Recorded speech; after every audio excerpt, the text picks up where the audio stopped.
जो भी व्यक्ति शुद्ध और स्वस्थ जीवन जीना चाहता है उसके लिए पुस्तक है। यह ब्रह्मचर्य केवल साधुओं के लिए नहीं बल्कि गृहस्थियों के लिए भी ब्रह्मचर्य है। गृहस्थियों के लिए भी सही मार्गदर्शन। यह विद्यार्थी एकाग्र और स्मरण शक्ति बढ़ाना चाहता है तो उसे ब्रह्मचर्य का पालन करना ही पड़ेगा। प्लास्टिक से करते हुए मसूड़ा खराब होता है, कई प्रकार रोग होता है, तो इसलिए इसमें दिया गया है दतून करने का लाभ। दूसरा, दतून का परिणाम। दतून किस वृक्ष का हो? दतून नीम का दतून, खादिर का दतून। नमस्ते, फिर हम आज एक आपको नई पुस्तक लेकर आए हैं ब्रह्मचर्य की। इसका नाम है ब्रह्मचर्य के साधन पुस्तक है। और इसके बारे में पुस्तक के रिव्यू करने से पहले हम कुछ आपको बता देते हैं। इस पुस्तक में ब्रह्मचर्य केवल स्त्री पुरुष संबंधों का दूरी नहीं बल्कि इंद्रिया आत्म संयम का मार्ग है। यह पुस्तक आपको सिखाता है कि जो भी व्यक्ति अपने मन और शरीर नियंत्रित कर लेता है वही सच्चा ब्रह्मचारी कहलाता है। इस पुस्तक को किसे पढ़ना चाहिए? तो इस पुस्तक को पढ़ने के लिए हम आपको बता दें कि इसको कोई भी पुस्तक पढ़ सकता है। 16 वर्ष लेकर के 80 वर्ष के 90 वर्ष के बुजुर्ग तक, लड़का लड़की आदमी औरत कोई भी, मतलब इसे बहुत सरल भाषा में सटीक दिया गया है, बतलाया गया है। जो भी व्यक्ति शुद्ध और स्वस्थ जीवन जीना चाहता है उसके लिए पुस्तक है। यह पुस्तक हमें बताती है कि ब्रह्मचर्य आत्मा का शांति है। इसका पालन करने से व्यक्ति के भीतर आत्मविश्वास और शांति का असीम ऊर्जा का संचार होता है। यह ब्रह्मचर्य केवल साधुओं के लिए नहीं बल्कि गृहस्थियों के लिए भी ब्रह्मचर्य है। गृहस्थियों के लिए भी सही मार्गदर्शन यह ब्रह्मचर्य सिखलाता है। अगर जो विद्यार्थी एकाग्र और स्मरण शक्ति बढ़ाना चाहता है तो उसे ब्रह्मचर्य का पालन करना ही पड़ेगा, तभी जाकर उसका स्मरण शक्ति और फोकस बेहतर होगा। ये सब बात स्कूल में नहीं बताया जाता, कॉलेज में नहीं बताया जाता है और बड़े बड़े गुरु भी नहीं बताते हैं। और कई तो मोटिवेशनल ऐसा है कि बोलते हैं कि सप्ताह में एक बार ब्रह्मचर्य नाश करने से कोई दिक्कत नहीं होता है, लेकिन साफ साफ इस पुस्तक में लिखा है कि ब्रह्मचर्य हानि करने से अपना ही मृत्यु नजदीक आता है। जितना ब्रह्मचर्य नष्ट कीजिएगा उतना मृत्यु के नजदीक जाइएगा। ब्रह्मचर्य पालन करने से गृहस्थ के जीवन में अनुशासन और संतुलन लाना चाहता है। अध्यात्म और ध्यान और साधना। किताब का कुछ आगे का भाग है, देखिए ब्रह्मचारी चित्र बना हुआ है, लोगों पर भी धारण किया है। इसमें भाग 11 है, 1 से लेकर के 11 तक स्वामी उमानंद सरस्वती द्वारा लिखा गया है पुस्तक। यह हो गया, देखिए चारों तरफ पीछे से इसका दिखा देते हैं आपको।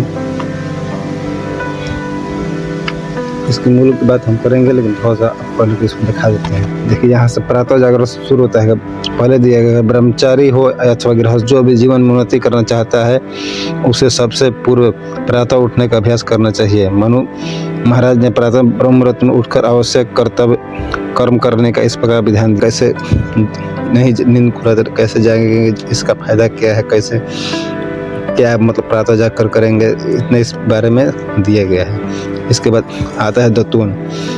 आजकल के भाग दौड़ भर जिंदगी में लगभग अधिक मतलब कि 90% लोग दतून का यूज नहीं करते हैं। ब्रश मतलब कि एक ही चीज़ से उसको 12 प्लास्टिक से करते हुए मसूड़ा खराब होता है, कई प्रकार रोग होता है, तो इसलिए इसमें दिया गया है दतून करने का लाभ।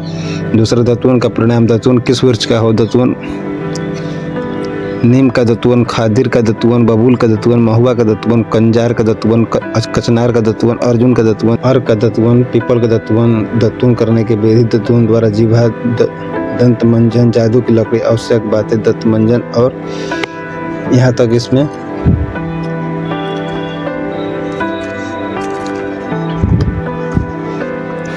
इसमें दतून के बारे में सब दिया गया है। दतून करने से क्या फायदा होगा।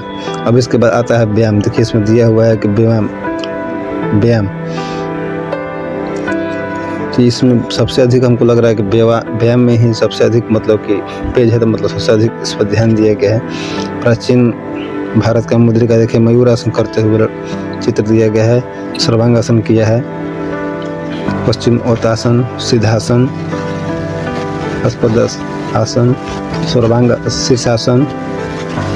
देखिए सब इतना आपको इसमें व्यायाम के बारे में आपको देखने को मिलेगा। देखिए इस पर भी है, ब्रह्मचारी को चित्र बना करके समझाने के लिए दिया गया है।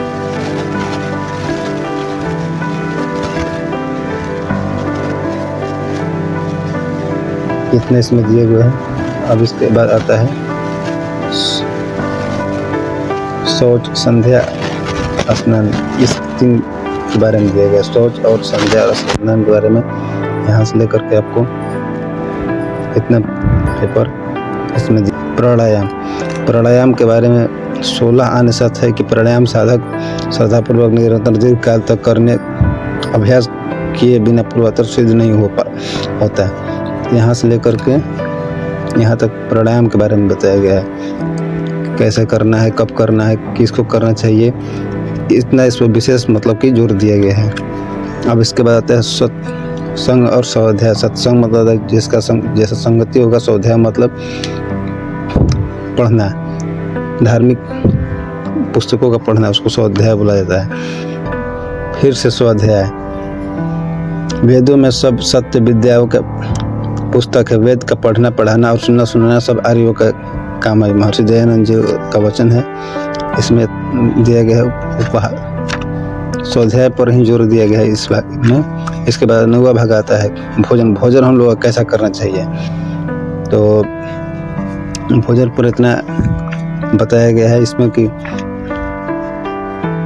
गाजर, मूली,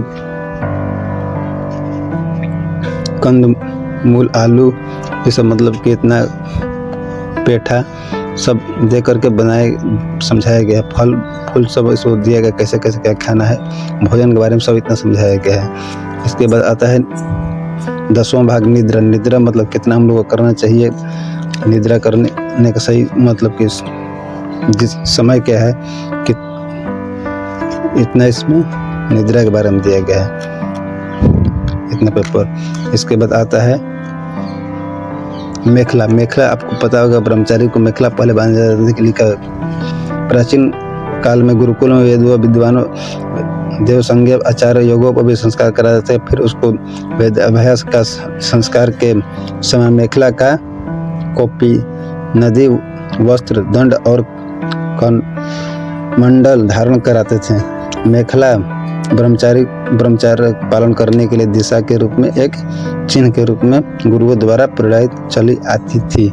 मेखला होता है कि मूंज के बना करके उसको इतने दिया गया मेखला के बारे में। अब यहाँ से पेपर समाप्त हो जाता है किताब। मेखला जो है उसको मूंज का बना रहता है, उसको शरीर में पहना जाता है कि मतलब दिशा उसका होता है कि इस तरह इस शरीर को रखना है, नहीं तो गलत दिशा में रखने पर ब्रह्मचर्य भंग होने का संभावना रहता है, वीरपात होने का संभव रहता है। इसलिए मेखला हर ब्रह्मचारी को पहले बांधा जाता था। अभी भी जो गुरुकुल में पढ़ते हैं उनके लिए मेखला वहाँ बांधना अनिवार्य होता है। ठीक है, कोई अगर समस्या होगा तो कमेंट में पूछ सकते हैं। नमस्ते, धन्यवाद।